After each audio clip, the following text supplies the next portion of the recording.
Buenos días a todos. Me da mucho gusto dar inicio a esta segunda edición de nuestro foro llamado Visor 360 grados para pymes. Eh, Como quienes ya tuvieron la oportunidad de acompañarnos en la primera edición, nuestro foro está dividido en dos sesiones. Dos sesiones, la primera que es el día de hoy, donde hablaremos de temas fiscales y contables, eh, así también de temas de nóminas y seguridad social. Hemos dividido la sesión de hoy en dos partes. La primera, de las 10 horas a las 11, hablaremos de temas fiscales y contables. A partir de las haremos un pequeño receso. Después comenzaremos con hablar de temas de nóminas y seguridad social, de las 11 a las 12. La dinámica es muy sencilla. Eh, Mientras nos va platicando el expositor los temas, en esta ocasión, de temas fiscal y contable, nóminas y seguridad social, podemos interrumpir, por así decirlo, o hacer preguntas respecto a los temas que nos vaya platicando cada uno de los expositores. Y creemos que la dinámica puede ser más ágil, es decir, que si tengo una duda en el momento que nos estén contando, nos estén platicando algún tema particular que nos interese, hacer una interrupción en ese momento para que enriquezca, quizá esa duda la tiene alguien más y enriquece al resto de los participantes. Si bien el enfoque es totalmente pequeña y mediana empresa, que en México el tejido empresarial supone el 97%, hay quien dice que es un poco más, pero el 97% suponen pequeñas y medianas empresas del tejido empresarial del universo, el 97% suponen esas pequeñas y medianas empresas. Estas sesiones o este foro que hemos dedicado de estos 2 días está enfocado totalmente en las necesidades, en el cumplimiento que tienen hoy las pymes. Evidentemente, habrá algunos temas que son más técnicos, más especializados, que si hiciera falta profundizamos. Sin embargo, el enfoque es totalmente para pequeña y mediana empresa y eso nos permite precisamente voltear a ver distintas áreas, como son estos 4 módulos. Hoy veremos 2, mañana vamos a hacer un repaso de lo que es legal corporativo, prevención del lavado de dinero e inclusive auditoría, que no deja de ser importante, aunque hablemos de una pequeña y mediana empresa, el área de auditoría como prevención del lavado de dinero ya los alcanza en sus obligaciones. Bueno, pues vamos a comenzar. Insisto, está preferentemente mantener los micrófonos apagados. Sin embargo, en el momento que tengamos alguna duda, les ruego que ya sea que no lo coloquen en el chat o abrir el micrófono y hacer la pregunta de manera directa. Vamos a comenzar hoy con el módulo de fiscal y contable. Voy a leer la semblanza de Diana, es la responsable de fiscal contable. Nancy, a partir de las 11 nos hablará de nóminas y seguridad social. Voy a leer la semblanza de Diana. Diana tiene una trayectoria ya en nuestra firma de más de 5 años. Ella es egresada de la Universidad Nacional Autónoma de México. Se ha especializado estos últimos 5 años en materia fiscal y contable. Así también participa como comisario en distintas entidades. Eh, Actualmente, como ya decía, está al frente de la División Fiscal y Contable. En los últimos 5 años ha tenido la oportunidad de atender múltiples industrias, desde servicios hasta industrias más complejas, manufactura, retail, entre algunas otras. Actualmente, ¿cuál es la importancia de un eje que yo le llamo un eje fiscal y contable? Pues que logra interactuar evidentemente con el resto de las áreas en las pequeñas organizaciones. Por ejemplo, interactúa con nóminas y seguridad social, interactúa con prevención de lavado de dinero, interactúa con todo el área jurídico, legal, corporativo, interactúa inclusive con temas más especializados como son estudios de precios de transferencia.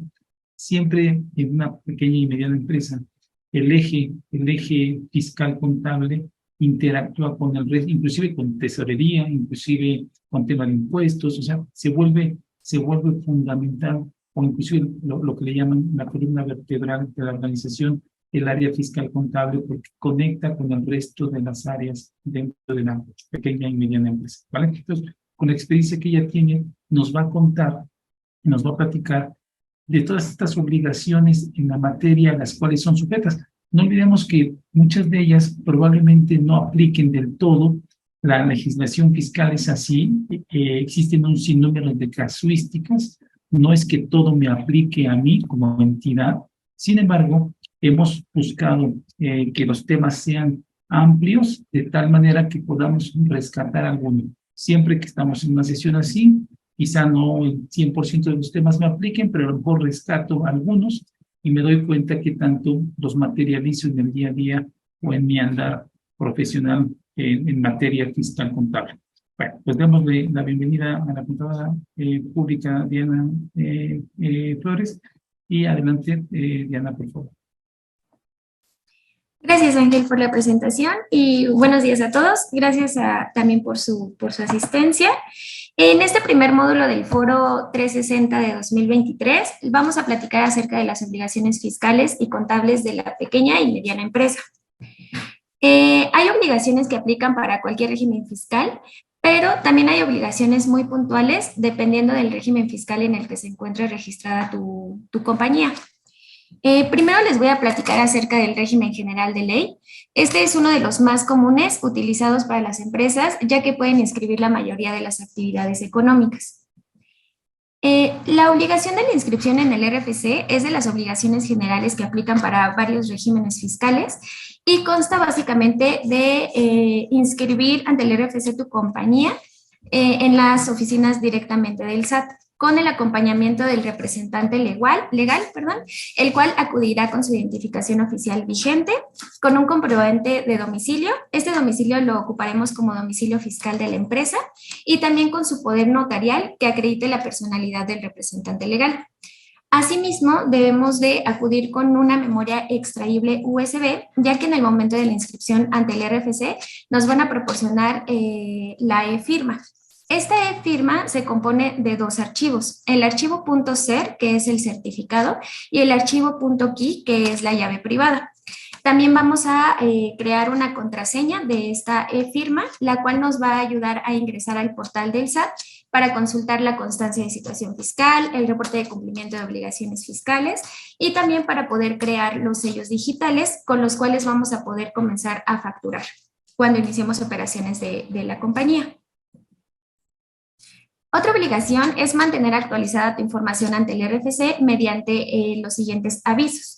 El aviso de apertura y cierre de establecimiento o de locales o cualquier lugar en general que utilices para el desempeño de tus actividades económicas. También se encuentra el aviso del cambio de domicilio. Este cambio de domicilio lo podemos realizar directamente en el portal del SAT llenando un formulario y con nuestra e-firma. Podemos verificar que el cambio de domicilio fue autorizado si nosotros contemplamos nuestra constancia de situación fiscal y dentro de ella ya tenemos la actualización del domicilio que realizamos. En caso de que la constancia de situación fiscal no esté actualizada, puede que la autoridad sea porque la autoridad no nos autorizó este cambio. En este caso, tendríamos que acudir directamente a las oficinas del SAT a solicitar el cambio de domicilio con un comprobante y también con el apoyo del representante legal. También tenemos el aviso de suspensión de actividades. Este aviso se deberá de presentar dentro del mes siguiente a aquel en el que se interrumpan todas las actividades económicas de nuestra empresa. Esta suspensión tendrá un plazo únicamente de 2 años, el cual se podrá prorrogar en una sola ocasión mediante un nuevo aviso. Esta otra prórroga será por otros 2 años y transcurridos estos otros 2 años tendremos que solicitar el aviso de reanudación de actividades o la cancelación al RFC. Ya no nos permitirá mantener durante más tiempo la suspensión de actividades. También se encuentra el aviso de la actualización de actividades económicas. Este se presenta cuando incrementa o disminuye cualquiera de nuestras actividades que prestemos por medio de la compañía. Diana, perdón que te interrumpa. Si podemos realizar 2 slides para comentar a quienes nos acompañan. Una antes, por favor. En la sesión de mañana hay un módulo que se llama Legal Corporativo. Una slide antes. En la sesión de mañana hay hay un módulo que se llama Legal Corporativo y vamos a hablar, te decía que si estás una slide antes, es donde hay en la inscripción del RFC. Vamos a hablar, ya nos platicará la parte legal, el área legal, nos platicará de cómo poder constituir una sociedad, cuáles son los requisitos para constituir una sociedad, sus principales requisitos, el capital social, cómo le hago para obtener primero el nombre de mi razón social, después cuando acudo al notario para la inscripción, para la firma del acta constitutiva, pues, lo comento porque es vinculante a la sesión de mañana en el módulo legal corporativo, es totalmente vinculante a la inscripción al RFC. A lo mejor alguien dice, oye, a mí me interesa saber cómo puedo constituirme como persona moral, porque voy a comenzar a tener, o quiero comenzar a tener alguna actividad económica. Claro, la inscripción del RFC vendrá como consecuencia de la constitución de la sociedad, pero eso lo veremos o lo platicaremos mañana en el módulo de legal corporativo. Quise hacer énfasis en el punto porque son vinculantes los módulos. Tampoco, aquí hablando de la inscripción del RFC, pues evidentemente cuando va uno al SAT y hace la inscripción, literal está frente al escritorio con el funcionario, por supuesto que revisan el RFC de los socios, y eso es vinculante en materia de prevención de lavado de dinero, que también es uno de los módulos del día de mañana. Revisan el expediente de cada una de estas personas, quién está detrás de la sociedad. Si bien Diana se enfoca en la inscripción del RFC, ya hay un camino andado por parte de este socio, de estos emprendedores o de estas sociedades que constituyen al mismo tiempo sociedades. Hay un camino andado y aterriza aquí en la inscripción al RFC. Vale, pues quería hacer énfasis porque es vinculante, insisto, con los módulos de mañana. Sí. Adelante, Diana. Sí, gracias. Igual como comenta Ángel, ya en el momento en que nosotros realizamos la inscripción en el RFC, debemos de acudir con el poder notarial de representante legal, que, bueno, en esta parte de la creación de la compañía y de la protocolización del acta constitutiva, lo comentará en el módulo legal, pero sí, justamente es un paso antes de la inscripción del RFC. También, bueno, estamos obligados a expedir las facturas electrónicas, los comprobantes fiscales digitales, conocidos como los CFDI. Actualmente nos encontramos en la versión 4.0 para las facturas de ingreso y los recibos de nómina. Es importante, cuando nosotros comencemos a tener operaciones como empresa, expedir nuestros comprobantes que respalden todos los ingresos obtenidos. También es importante contar con las facturas de nuestros proveedores que respalden todos nuestros gastos y también sirven principalmente para que nosotros podamos hacer nuestros gastos deducibles y el IVA acreditable. Otra obligación es el manejo de la contabilidad.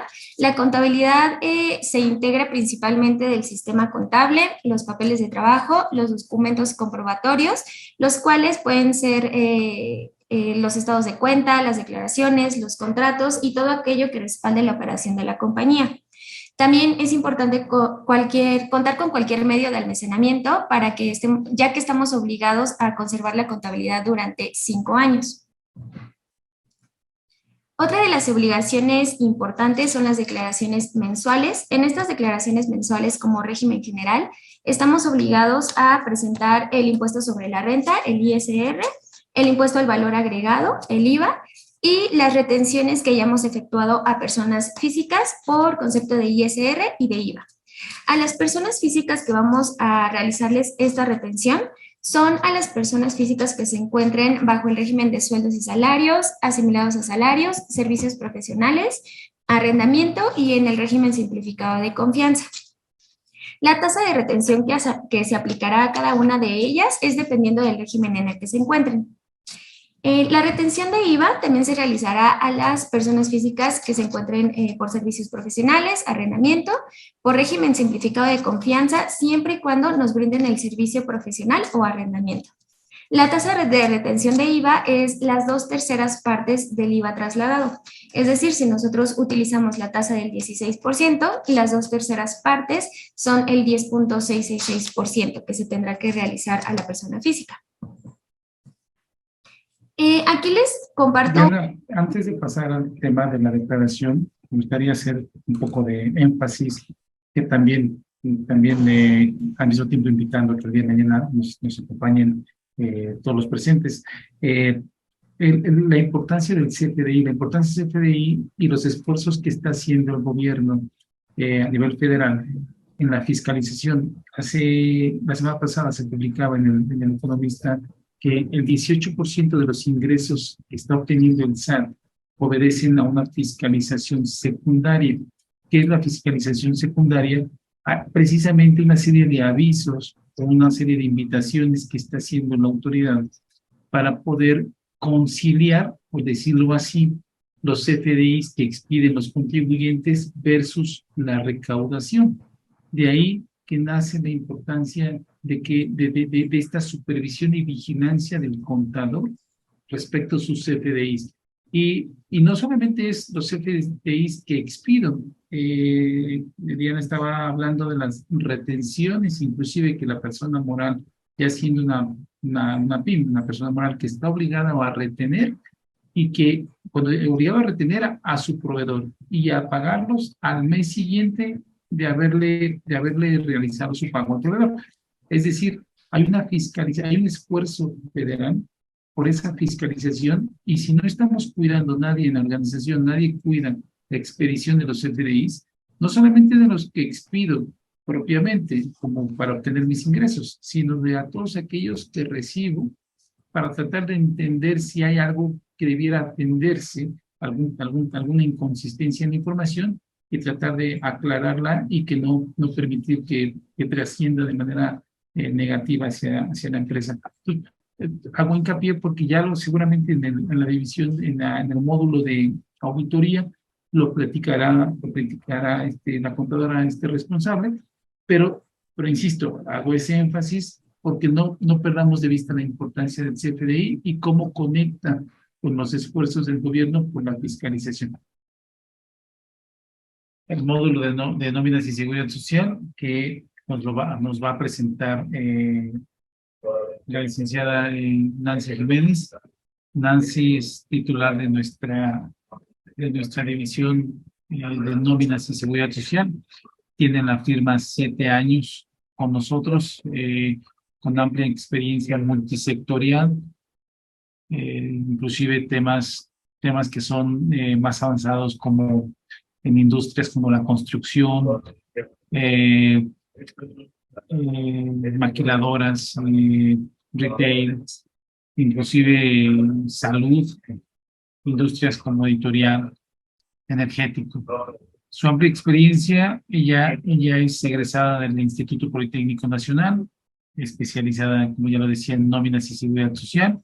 También tiene una trayectoria en el área de recursos humanos. Actualmente vigila el cumplimiento en materia de ley federal de trabajo, el IMSS, Infonavit. Así también ha participado en trabajo en la elaboración de dictámenes en materia de seguridad social. Adelante, Nancy, si nos ayudas con tu exposición. Muchas gracias. Muchas gracias, Ángel. Y bueno, buenos días a todos. Agradezco yo también la presencia de ustedes asistentes. A mí el día de hoy, pues como ya lo comentó el contador Ángel, me ha tocado platicarles sobre la importancia que la nómina tiene o representa en las empresas. Ajá, y obviamente pues las obligaciones que lleva consigo. Ajá, tanto las obligaciones que la nómina puede representar para una pyme o cualquier, digamos, tipo de empresa o organización, así como sus obligaciones a las cuales pues estará o dependerá, ¿no? O tendrá que cumplir. Como ya lo comentábamos o lo comentaba el contador y la contadora Diana al inicio de nuestro foro, los módulos que presentamos el día de hoy son muy vinculantes o van muy de la mano, ¿no? Obviamente, cuando una empresa se registra ante la Secretaría de Hacienda, pues por lo tanto lleva en consecuencia módulos o ciertas áreas internas que deben estar en comunicación, ¿no? La mayoría, como ya la mayoría de ustedes probablemente sabe o ha escuchado por ahí lo que es la parte de los empleados o los colaboradores para las empresas, representan pues a veces el activo o uno de los activos más importantes, ¿no? Ya que sin los empleados, pues la operación de la empresa no puede normalmente llevarse a cabo. Es por ello que pues debemos ver cómo debe administrarse la nómina, qué obligaciones hay que cumplir y de qué manera, pues no nada más puede representar un gasto para nuestra organización, sino cómo realmente sea visto como una inversión. Ajá. A veces el escuchar las obligaciones a las cuales se hace acreedor a la empresa al tener una nómina o al contratar personal, a veces a los socios o accionistas, pues los lleva a tomar una serie de decisiones que a veces no son las mejores, porque pareciera o de entrada pudiera parecer un costo pues muy alto, ¿no? O dijeran, la mayor parte de las ganancias de la empresa a lo mejor se está yendo en lo que es el costo de la nómina. Pero bueno, el motivo por los cuales explicarles y presentarles aquí esta explicación, pues es para ello, ¿no? Para concientizarnos y para que vean que no es el costo más alto la nómina. Ajá. Bueno, pues mi primer slide me he permitido presentarles o darles una explicación breve de qué es la nómina. Bueno, pues la nómina podemos considerarla como el documento que va a tener la validez legal y en el cual la empresa va a poder manifestar el importe que el trabajador está percibiendo por el ejercicio de sus trabajos, así como los descuentos que por ley aplican. Recordemos que así como las empresas tienen obligaciones, también los trabajadores, así como las empresas pagan impuesto, también los trabajadores o colaboradores pues tienen la obligación de pagar impuestos, ¿no? Recordemos que las nóminas podemos pagarlas previo acuerdo con los trabajadores en la periodicidad que así se considere. Normalmente tenemos 4 tipos de periodos: el semanal, que normalmente o la ley nos recomienda hacerlo en aquel personal de tipo operativo; catorcenal o quincenal para el personal que se maneja o que tiene, digamos, puestos administrativos; o incluso de manera mensual. Como ya les decía, todo esto se hace previo acuerdo con los trabajadores, con las políticas que maneja la empresa y que aquí también va de la mano de nuestro módulo legal, ¿no? Es muy importante que con todos los trabajadores se celebre un contrato de prestación de servicios en donde se defina incluso el tiempo que va a estar contratado por la empresa, si se tratará de un tiempo determinado o por obra determinada, si es un contrato de tiempo indeterminado también. Todo ese documental la empresa debe tenerlo en el expediente del colaborador, porque eso nos dará pues la certeza de que la relación laboral existirá mientras ambas partes así lo quieran. Y bueno, eso también nos dará todo el documental ante alguna revisión, ya sea de la Secretaría del Trabajo o de alguna de las instituciones. La nómina también vincula a la empresa con diversas organizaciones o dependencias gubernamentales, como lo es el Seguro Social, el Infonavit, el Fonacot y ya lo mencionaba yo, la Secretaría del Trabajo, entre algunas otras. Aquí yo también les explicaré la importancia o las obligaciones que se tienen con cada una de ellas. Referente a lo que ya les decía, la administración de la nómina o lo vemos en la parte vinculante al pago de impuestos, ¿cuáles son los beneficios que le da a mi empresa una correcta administración?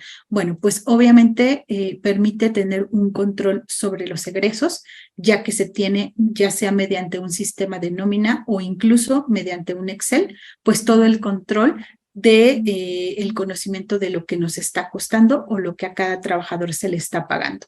Obviamente, esto nos da la opción o el beneficio de que nuestra nómina pueda ser deducible de impuestos. Ajá. Adicional, como ya les decía, pues nos da el cumplimiento en materia laboral, de acuerdo a lo que nos marca la Ley Federal del Trabajo. Nos da el cumplimiento en materia tributaria, no únicamente con el SAT, sino también con el Seguro Social, el Infonavit y la parte de los impuestos locales. Y obviamente esto, como ya les mencionaba, disminuye la rotación de personal y mejora la productividad, porque obviamente a un trabajador que está o que establece una relación laboral con una empresa que está bien constituida, que paga los impuestos, pues le da esa certeza de saber que su trabajo no dependerá solamente de manera ocasional, ¿no? O será solo eventual. Eso, pues, es la parte un poco de lo que ahora escuchamos como salario no emocional. Y bueno, como ya les comentaba, pues esto hace que nuestros trabajadores mantengan una permanencia con la empresa. Obviamente, para poder deducir la nómina de los impuestos, las empresas tienen que cumplir con ciertos requisitos. Entre los más importantes son calcular correctamente la retención de impuesto, de lo que es el impuesto sobre la renta a los trabajadores, de manera mensual y también de manera anual. De manera mensual, lo que se hace, digamos, en una breve explicación, es revisar el ingreso bruto que el trabajador tuvo durante el mes o recibió durante el mes. Ya les mencionaba yo, según la periodicidad de la nómina.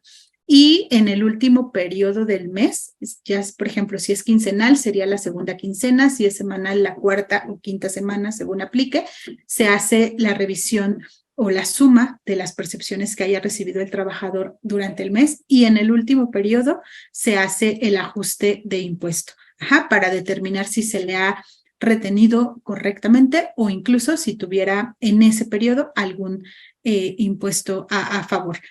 Así, de igual forma, al término del año, se debe hacer una revisión del ISR que se le retuvo al trabajador según sus percepciones recibidas durante todo el año y determinar de igual forma el impuesto a cargo o el impuesto a favor. Hay excepciones, hay trabajadores a quienes no se les hace ese cálculo anual, ya sea por petición voluntaria del trabajador, porque recordemos que como trabajadores también tenemos algunas deducciones personales autorizadas y la autoridad nos da la opción de poder presentar nuestra declaración de manera voluntaria, si es que tenemos esas deducciones, o aquellos trabajadores que, exceden el límite que nos marca la autoridad y se hacen obligados a presentar su declaración anual. Si el trabajador no está obligado para la presentación de declaración anual y tampoco tiene gastos personales por los cuales desee presentar su declaración, bueno, pues entonces ahí sí la empresa tiene la obligación de hacer lo que le llaman el cálculo anual de ISR. Asimismo, ya como lo platicaron en el tema de la facturación, el CFDI de nómina, pues es una factura que se emite a los trabajadores, claro, con su propio complemento, y bueno, tenemos la obligación de timbrar los recibos de nómina de manera correcta y oportuna en cuanto se realicen los pagos de nómina. Recordemos que actualmente tenemos la versión 3.3, pero a partir del 1 de julio ya las empresas o los CFDI de nómina se unen a la versión 4.0 de la factura. Y bueno, pues hay que dar cumplimiento a esta versión.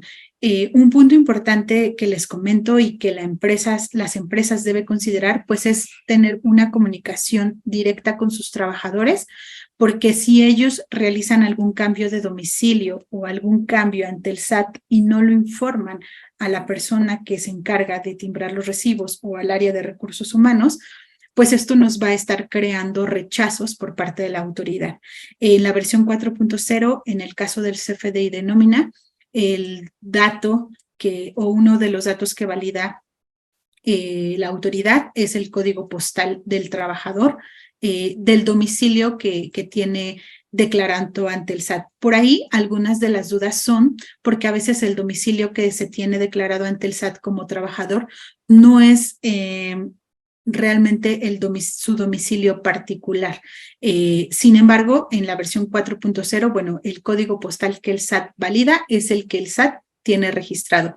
Puede no coincidir con el domicilio personal del trabajador, así es, pero bueno, de cierta manera la empresa tendrá que limitarse a declarar o a timbrar el CFDI de nómina con el código postal que esté registrado ante el SAT.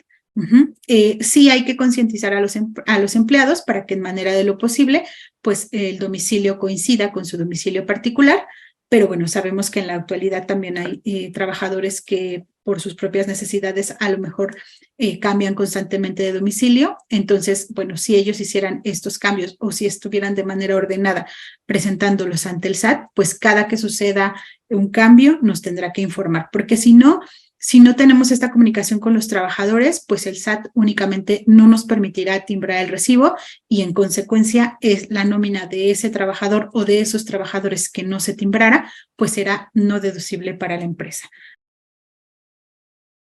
Expositores del día de hoy. Pasamos a la siguiente slide, con la semblanza de Cris. Cris es egresada de la Universidad Autónoma Nacional de la UNAM en su formación de Derecho y que actualmente se desempeña en una firma como abogado. Está totalmente enfocada en el tema de derecho corporativo. Entre sus principales funciones se ha especializado en la elaboración de contratos multisectorial, es decir, se han fijado en múltiples industrias, principalmente desde su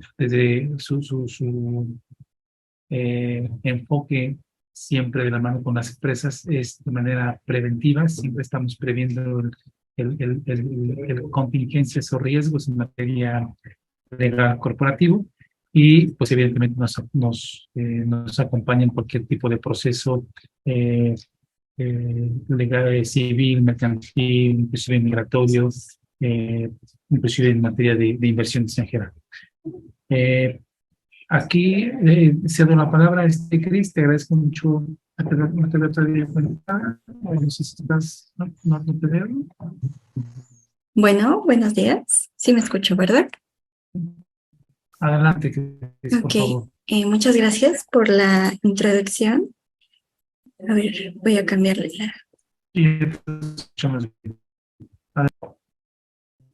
¿Sabes? Solo te veo. Sí, creo que la cámara a lo mejor que está. No te vemos. ¿No me veo? Ya te veo. Ok. Ahora sí, muchas Perfecto. gracias. Adelante, Cris.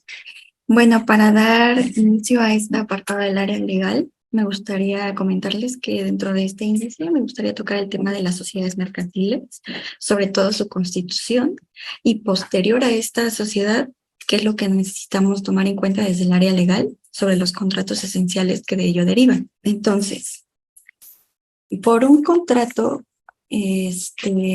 por el apartado de las sociedades mercantiles, algo curioso que pasa con esto es que nuestra legislación, hablando específicamente de la Ley General de Sociedades Mercantiles, quien es la legislación que rige a este tipo de figuras, no define lo que debe entenderse por lo que es una sociedad mercantil.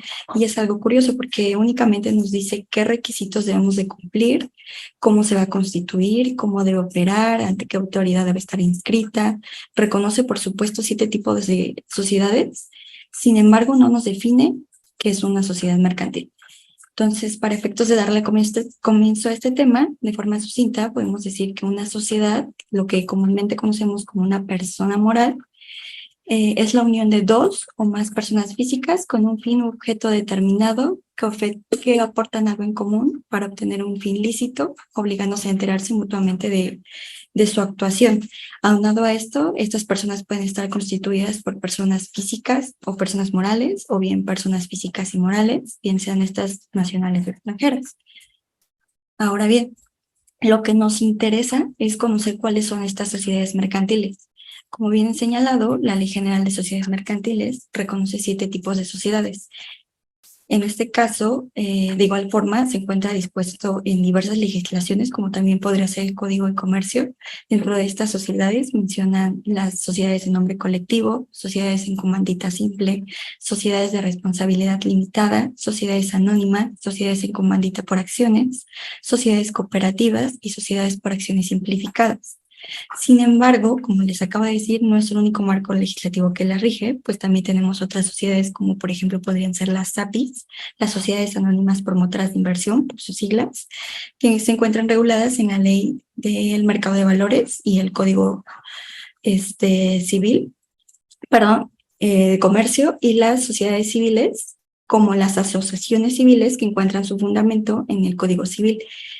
Hay que reconocer que hay una diferencia entre por qué se encuentran en distintos tipos de normativas, porque por un lado tenemos las sociedades mercantiles, como bien ha reconocido las 7 primeras que he mencionado, pero por otro lado también tenemos las sociedades civiles.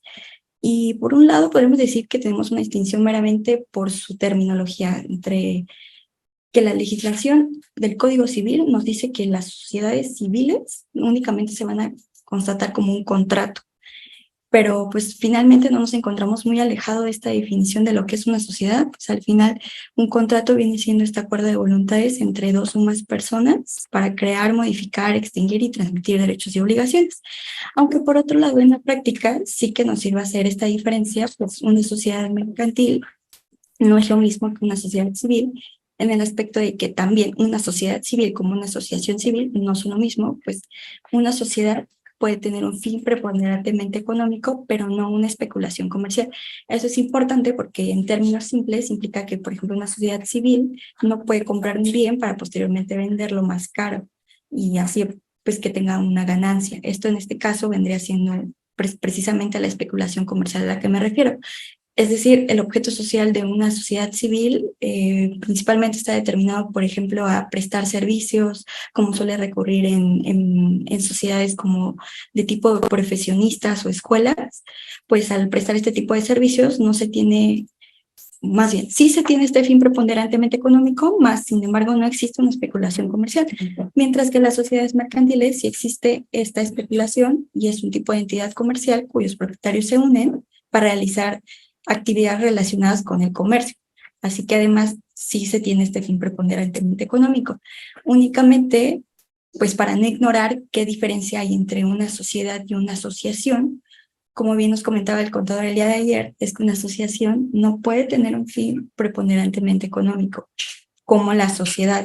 Ninguna especulación comercial, este tipo de sociedades suele ser utilizada, por ejemplo, en beneficencias, en asuntos culturales, deportivos, religiosos, y no obstante, la forma en que se constituyen sí que es muy similar a lo que viene siendo una sociedad mercantil y debe estar constatado ante un relatario público, pues al final de cuentas, este notario viene siendo este profesional del derecho, investido de fe pública por el Estado, que tiene a su cargo recibir, interpretar, redactar y dar forma legal a la voluntad de las personas que ante ellos acuden y confieren autenticidad y certeza jurídica de estos actos y hechos que pasamos ante su fe.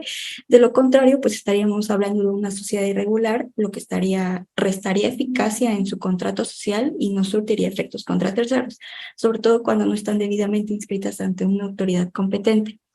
Otra de las sociedades que por ahí se van escapando y que es muy interesante son las sociedades por acciones simplificadas.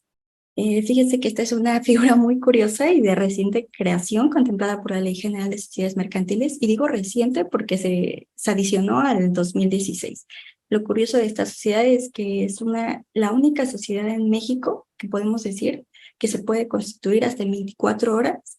Se puede hacer desde la página de la Secretaría de Hacienda mediante un formulario que nos brinda desde la Secretaría de Comercio mediante un formulario que nos brinda la Secretaría de Hacienda. Se hace de forma gratuita, no hay intervención de un notario, Su capital puede estar aportado desde 1 peso, cuenta con un solo administrador, que se pueden llevar acuerdos a través de medios electrónicos y la responsabilidad de los accionistas está limitada al monto de sus aportaciones.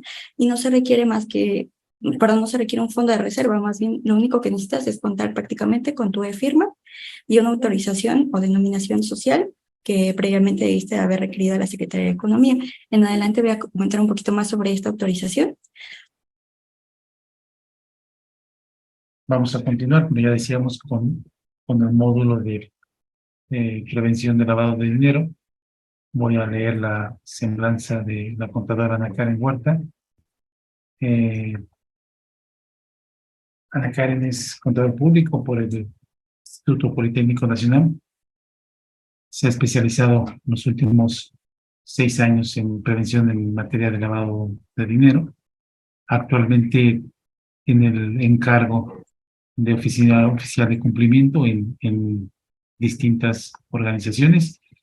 Él está a cargo de la División de Prevención de Lavado de Dinero en nuestra firma. Ella ha tenido oportunidad de trabajar o incorporarse en múltiples industrias, sectores, lo cual enriquece su experiencia. Es actualmente capacitador en materia de PLD. Tiene un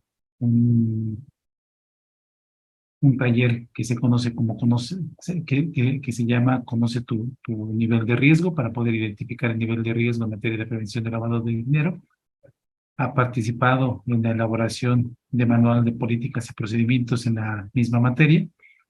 Tiene también dos exposiciones. Uno de ellos se llama Identificación del cliente e información de oficial de cumplimiento, que es totalmente propio de su materia, y así también lo que llamamos la identificación de beneficiario controlador, que es un tópico reciente que ha adquirido o que forma parte de la propia división.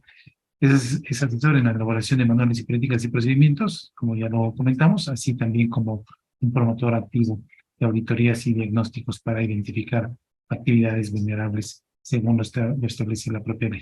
Adelante, Ana Karen, y gracias por acompañarnos. Adelante con tu exposición. Bienvenida. Muchas gracias por la presentación. Buenos días a todos. Aquí igual yo les voy a comentar un poco los puntos que vamos a mencionar en esta parte de prevención de lavado de dinero, donde, como bien hemos observado en estas participaciones de las empresas pymes o tal vez organizaciones que están iniciando o que tienen muy poco o a lo mejor que ya están constituidas, hay un tema aquí muy importante que es el tema del riesgo. El riesgo todas las empresas podrían considerarlo porque el lavado de dinero existe hoy en día y en el país que estamos, pues es un tema muy importante a considerar. Entonces sería el primer punto que estaríamos mencionando. También hablarles o mencionarles un poco sobre el cumplimiento general de PLD que deben de cumplir las empresas, así como una nueva obligación que ya tienen, que es identificar al beneficiario controlador, que ya es una obligación que hoy en día la autoridad está buscando que todas las empresas lo tengan ya en su expediente contable. Y por último, les mencionaré algunos puntos claves que les ayudará a ustedes a definir si es que tienen que cumplir algo en PLD o si ya lo cumplen, cómo lo están haciendo, si deben de agregar algo adicional a este cumplimiento. Entonces, como primer punto, la importancia de medir el riesgo en materia de PLD, pues las empresas hoy en día en México consideramos muchos temas al constituirse de la manera que va surgiendo. Es un decir, por ejemplo, si ustedes empiezan a tener una empresa o hoy lo tienen todo como informal, pero bien que empieza a tener éxito, pues empiezan a hacer todo legalmente o constituirla, darse de alta en el SAT, si es que ya les piden factura. Entonces, conforme van sucediendo las situaciones en su operación, pues es como se va midiendo o van ustedes analizando qué es lo que tienen que hacer. El riesgo en materia de PLD, por ejemplo, aquí en datos generales, en México hoy en día se lavan entre 18 millones de dólares y 44 millones de dólares al año.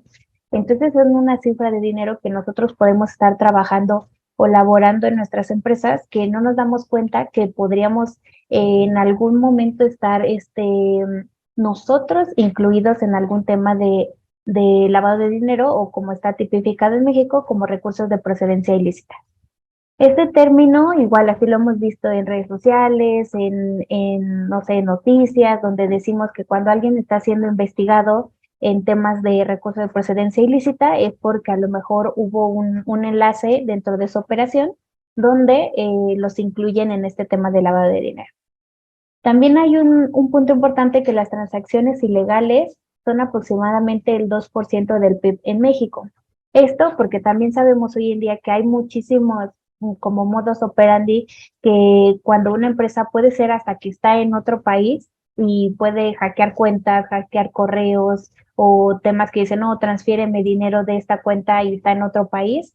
Todas esas transacciones pues representan el 2% que también sería considerado una actividad ilícita que se suma al lavado de dinero. También hoy en día la economía informal, que es lo que más sobresale en estos comercios, pues representa el 23% del PIB y está generada por el 56% de la población ocupada. Porque aquí como tema importante el lavado de dinero se clasifica en México de acuerdo a ciertas actividades ilícitas, que no solo sería, si nosotros lo analizamos, pues pensamos en el narcotráfico, no sé, en la trata de blancas, en la venta de órganos, pero también la economía informal es un punto pues de los más importantes que representan el lavado de dinero, la corrupción, todos estos tipos de actividades ilícitas pues conforman el lavado de dinero que existe hoy en día en México. También pese a los esfuerzos globales que están haciendo todos los países que quieren combatir el lavado de dinero, pues actualmente se confisca menos del 2% del dinero que procede de estas actividades ilícitas. Entonces, imaginemos que si de entre 18 y 44 millones, solo el 2% es el que la autoridad sí está identificando para reconocerlo y tratar de, pues de recuperar ese dinero que se está lavando, se podría decir, ¿no? En este punto, o el tema como hacer conciencia, porque más allá del cumplimiento de PLD, aquí hay como dos enfoques diferentes, porque uno es lo que debemos de cumplir por lo que nos pide la autoridad y otra cosa es lo que tenemos que nosotros cumplir como empresas para protegernos. Porque prevención de lavado de dinero o esta normatividad es un método de apoyo enfocado principalmente a prevenir que las empresas sean utilizadas como un conducto para operar recursos que provengan de actividades ilícitas. Y esto porque, como les mencionaba en el resumen anterior, bueno, en la diapositiva anterior, es porque el lavado de dinero sabemos que existe. Nadie quiere estar relacionado con alguna actividad de este tipo, pero nosotros no vamos a saber, no vamos a investigar a todos nuestros clientes ni a todos nuestros proveedores, o a lo mejor un empleado que llega a trabajar con nosotros, pues no vamos a poder estarlos investigando de fondo para identificar que ninguno de ellos nos va a utilizar para lavar a lo mejor, vamos a suponer que un cliente sí se dedica a lavar dinero, ¿no? Entonces a nosotros nos contrata un servicio, no sé, nosotros vendimos servicios especializados, pues a lo mejor en algún momento la autoridad identifica a nuestro cliente y dice, bueno, ¿a quién le has transferido dinero que viene de actividades ilícitas? Pues podríamos salir nosotros, ¿no? De aquí hasta que demostremos que nosotros no tenemos nada que ver o no estamos ayudando a ese cliente, pues ya fuimos un conducto donde ellos pudieron seguir lavando su dinero a través de nosotros, que a lo mejor nosotros hacemos toda nuestra operación bien, tenemos toda nuestra acta, toda nuestra constitución, nuestros impuestos con el SAT, solo que a lo mejor no tomamos en cuenta medidas de prevención que podrían asegurarnos que no vamos a estar relacionados con ningún tema de lavado de dinero. ¿Cómo se regula en México? Actualmente hay una organización internacional que es el Grupo de Acción Financiera Internacional o conocida como GAFI, que es la organización que unió a diferentes países donde comentaba, yo quiero combatir el lavado de dinero, ¿qué países quieren sumarse a este objetivo? Pues México es uno de ellos, se sumó en 2012, donde México crearon su ley antilavado o la Ley Federal para la Prevención e Identificación de Operaciones con Recursos de Procedencia Ilícita, o también conocida como la LFPORPI. Y a partir del 2012, pues México empezó a tener este cumplimiento donde decía, bueno, hay que hacer que las empresas tengan un poco más de conciencia en que no solo es por el país, sino también que cada una de las empresas podría tener mayor seguridad, que no van a estar relacionadas en ningún tema de lavado de dinero y que si algún lavador quiere venir a lavar dinero aquí en México, pues va a decir, bueno, estas empresas ya están, no sé, pidiendo más documentos, comprobando las identificaciones que no sean falsas, tomando ciertas medidas de prevención del lavado de dinero o PLD, que pues los lavadores no van a venir a hacer sus operaciones aquí porque les va a costar más trabajo y va a tener que ir a buscar otros países donde les sea más fácil. Entonces, tomando en cuenta este antecedente de lo que es PLD o lo que busca el gobierno con esta normatividad, pues si aquí nos ponemos a analizar qué es el riesgo que, como la definición lo dice, que es una posibilidad que se produzca un contratiempo, una desgracia o de que alguien o algo sufra perjuicio o daño, ese es el riesgo, porque en sí no sabemos. Una vez comentando con algunos clientes decíamos, es que PLD o el beneficiario controlador lo hacemos como los seguros. Hemos pagado seguros pues familiares, seguros del carro, seguros de muchas cosas que tú le dices, lo pagas, pero esperas nunca ocuparlo, porque pues al final no sabes si algún día vas a chocar con alguien o vas a tener un accidente o vas a tener una enfermedad que tengas que utilizar el seguro.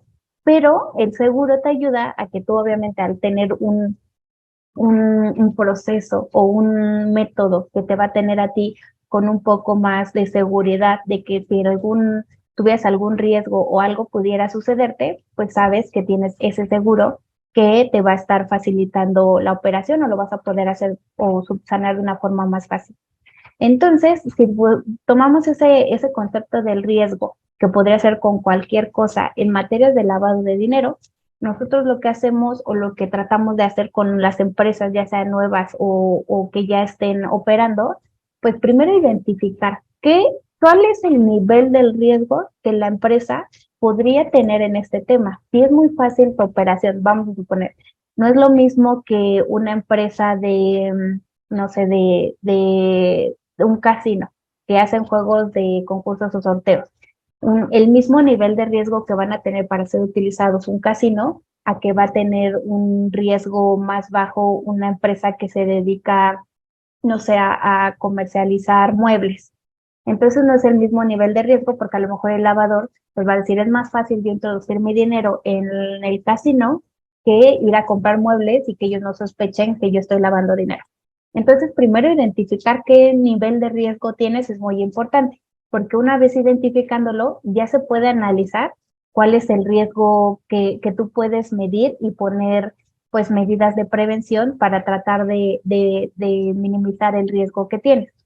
Y ya una vez creando estos procesos o medidas o lineamientos, pues tú puedes evitar el riesgo, que como comentaba en el seguro, a lo mejor pues si tenemos carro y dices, bueno, ¿qué tal si me chocan? Pues mi riesgo sería alto, ¿no? ¿Por qué? Porque yo tendría que pagar los daños, yo tendría que, si sale alguien herido, pues también contemplar todos esos gastos.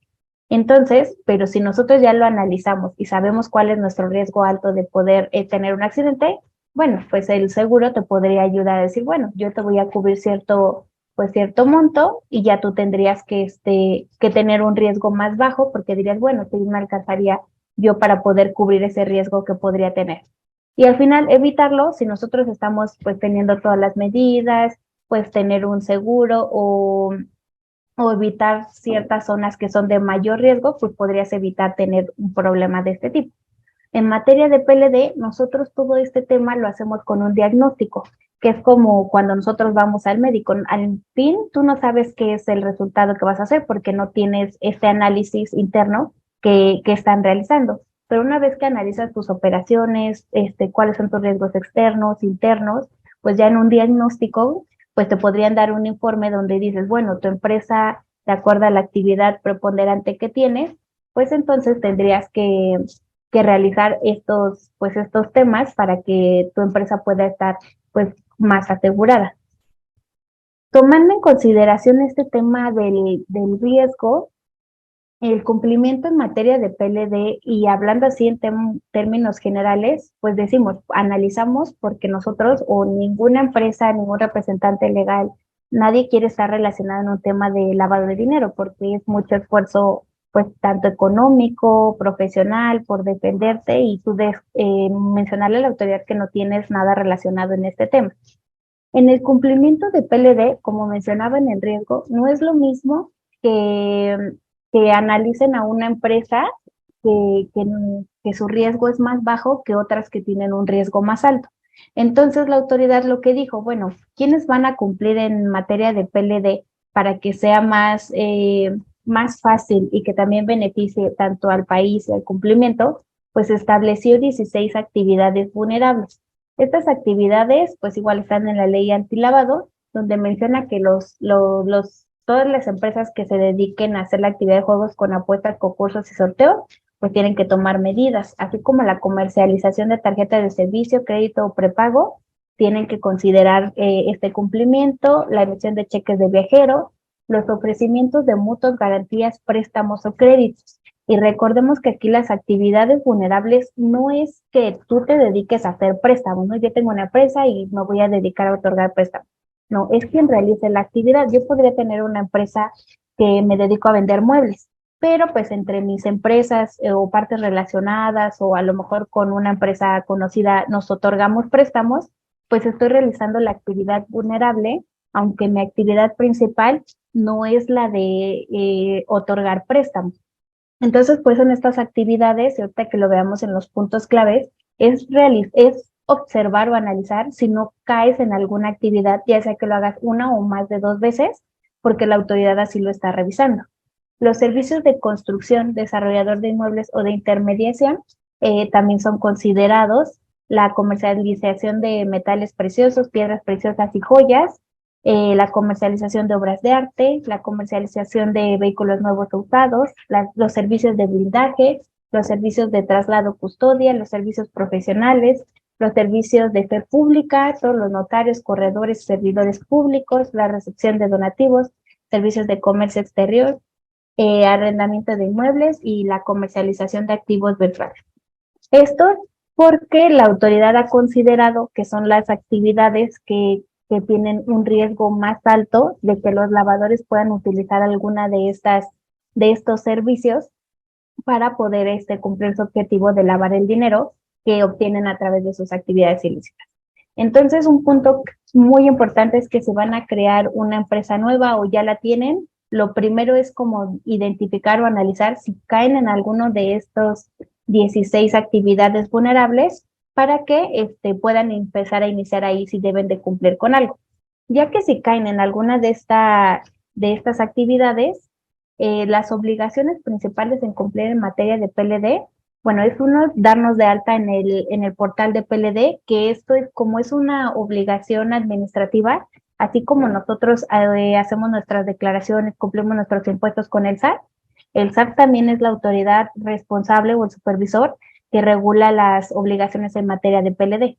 Entonces, el alta del portal de PLD también es un portal del SAT, donde ahí tenemos que hacer nuestra alta, decir nuestro RFC, qué actividades somos las que realizamos, porque podría ser que a lo mejor yo me dedico, no sé, soy una donataria y recibo donativos, pero a su vez también con otras donatarias he otorgado préstamos.